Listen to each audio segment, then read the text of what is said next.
Scrappy Peeps, Suzanna here today for the Scraproom to share with you this layout created using the Wrapped in Ribbons collection from Vicki Boutin. So if you subscribe, you will get 3 sheets of pattern paper, which I am showing you now, as well as 2 pieces of black cardstock.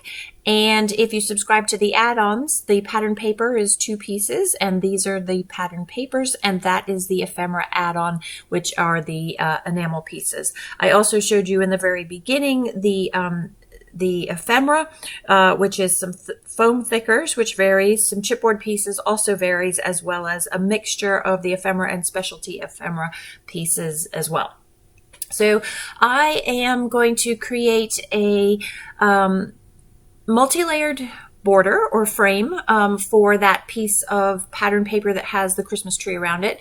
And so I want that plaid as the background, then a thin layer of the black, and then I will trim down the tree page to also work with as my background. I gutted the plaid piece because I really like that, and this Vicki Boutin collection was really hard to come by, and so the more I have, the merrier. You can see I did some very bad math and calculation there, and so I am going to need to retrim this. So I love the way that the small thin black frame really pops the black that is in that faux stitched Christmas tree. So in many ways this is a very simple layout. It looks very simple, because the work has already been done for me. Thank you very much, Vicki. She did some mixed media background behind that tree. She cut up all of the pattern papers to create strips and then sewed them down, and did some more mixed media by splattering all that paint there. Isn't that great? And so I don't have to do a whole lot of work to get a very effective looking Christmas layout. So this photo I converted to black and white because there was so much competition of color if I didn't. And the color is not important. You can see that it's a Christmas tree. And that is my daughter after decking the halls, napping under the tree with her cat. And this cat, for those of you that follow my work, is Belly Girl. That's the black and white cat. So the cat that we had before the 2 that we have currently. So I am going back a little bit in time. In fact, the date on this is December 2nd, 2018. So yeah, going back about 6 years. So there's lots of decor on the tree already, but I just want to supplement it, personalize it, make it my own. So I'm putting the star piece that I have from the ephemera, even though there's already a star there. I just like the gold that's in the gold foil that's in the star. I'm putting a bow. And then you can see that I have that banner that says December documented. I just wanted to pull a little more of that tealy color into the page there. So I have backed the photo with something that provides, again, contrast. I like the way that the frame around the photo sort of reflects the frame around the page. I have a chipboard tag up the top there. I'm going to create, I want 3 tags, so I'm going to create my own tag out of a piece of the pattern paper that complements the photo. So again, tying those colors into the collection.